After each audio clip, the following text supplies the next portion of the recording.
प्रेम से बोलो छत्तीसगढ़ महतारी की जय। प्रेम से बोलो भोजली मैया की जय।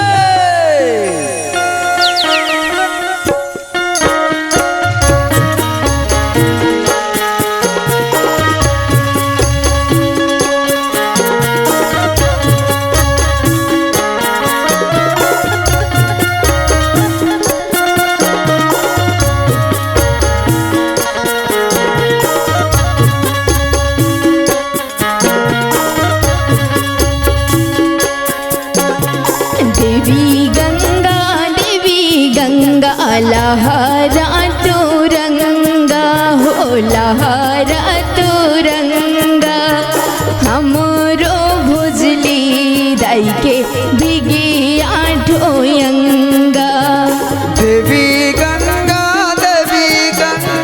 लहराव तुरंगा हमारो भोजली दाई के बिगे आठो अंगा। आहो देवी गंगा, आहो देवी गंगा।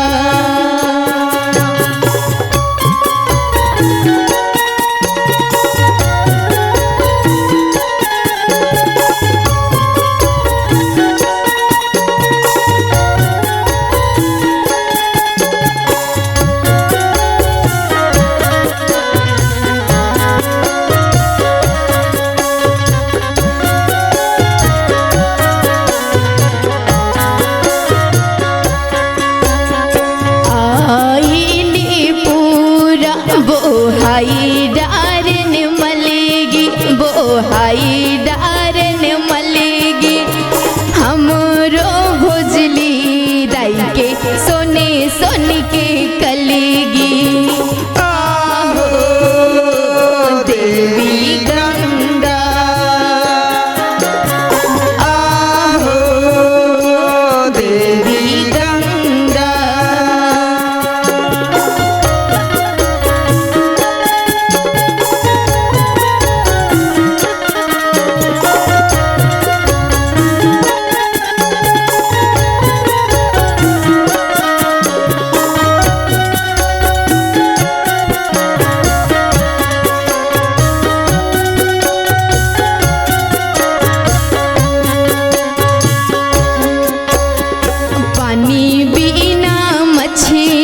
पावने बिना धाने पावने बिना धाने हमरो भोजली दाई की तरी से पराने।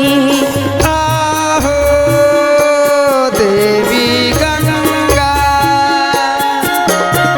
आहो देवी गंगा।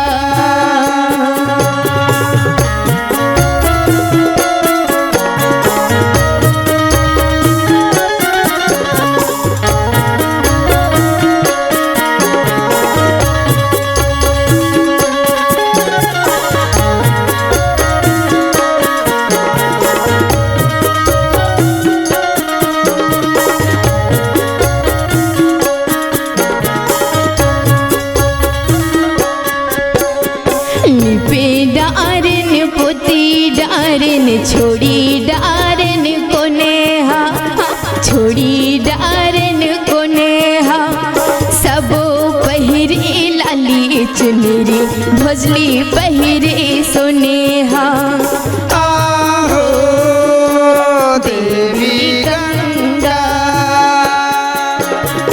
आहो देवी गंगा।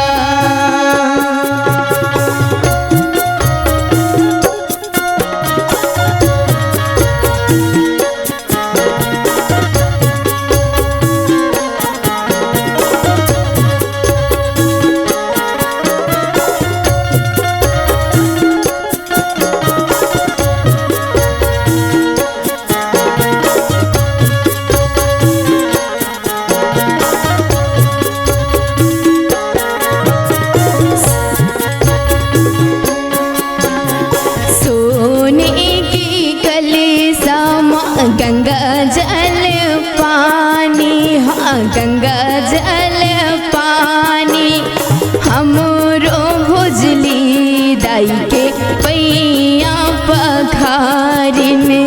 आहो देवी गंगा आहो देवी गंगा,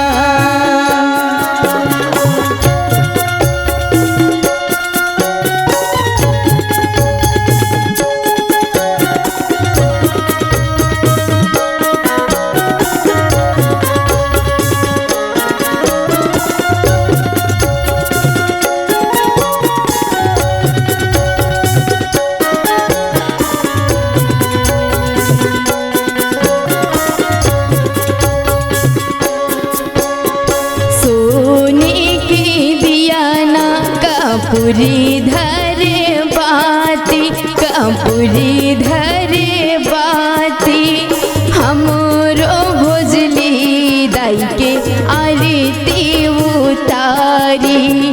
आहो देवी गंगा आहो देवी गंगा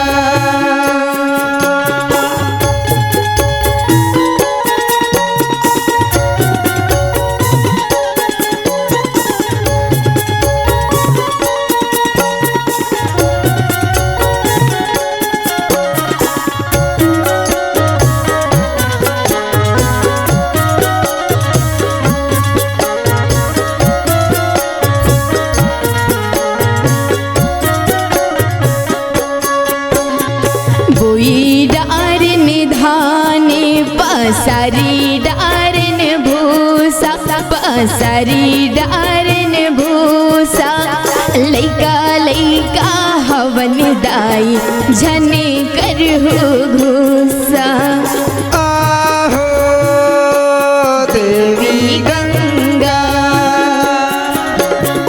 आहो देवी गंगा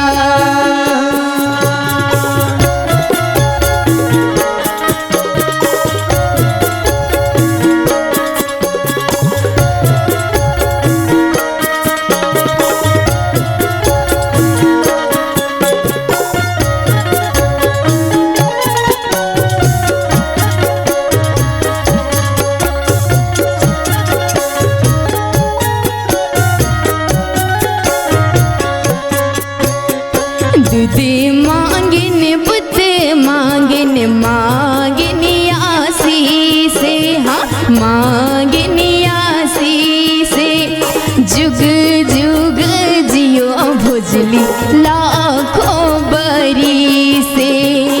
जुग जुग जियो भोजली लाखों बरी से। आहो देवी गंगा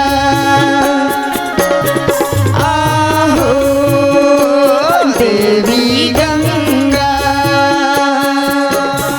देवी गंगा देवी गंगा लहरा तो रंगा, हो लहरा तो रंगा, हमरो भोजली दाई के भीगे आठों अंगा। आहो देवी गंगा आहो देवी गंगा। प्रेम से बोलो भोजली मैया की। रागी भैया ओए बहनी तो ये भोजली मैया ला अभी के मानत नहीं आथिगा। अच्छा ये भोजली मैया ला आदि काल से मानत आथे। वाह भाई वाह रागी ओए बहनी जैन महोबा के राजा परमान सिंह नागवंशी जय हो जेकर बेटी चंद्रवली। अच्छा अब वो चंद्रवली है ना बहुत सुघर रहा रागी, अच्छा बहुत गुणवान रहेगा। हाँ वो मारा पन संगी सहेली सन जय हो मार भोजली वोजली जगाए रागी। जय हो भगवान बहुत ही गुणवान रहा है। वो आजी गुरुजी रागी भैया वो बहनी तो ये भोजली ला आल्हा उत्तल मन विसर्जन करे रागी। जय हो जय हो। अवेला हमार पुरखा मन मानत यावत है भोजली मैया ला। वो ओकर सतीन आज हमार छत्तीसगढ़ में हमार पूरा छत्तीसगढ़ में ये भोजली मैया ला मानथन गा। मानथन बहनी रागी वो ते भोजली के मतलब जानथस रागी? नहीं जानो बहनी, थोड़ा बहुत जानतो लेकिन पूरा नहीं जानो। वो ही बता देना। वो रागी भैया वो भोजली जेकर मतलब भो मतलब भूमि रागी। अच्छा। और जली मतलब जल। जय हो। भोजली भो मतलब भूमि तक को माता च मानथन और जली मतलब जल लगा। जल तक को देवी मानथन। हाँ, दोनों देवी के अवतारे। दोनों देवी के अवतारे। हो तेकर से तिने भोजली ला माता के समान मानथन रागी। प्रेम से बोलो भोजली मैया की जय।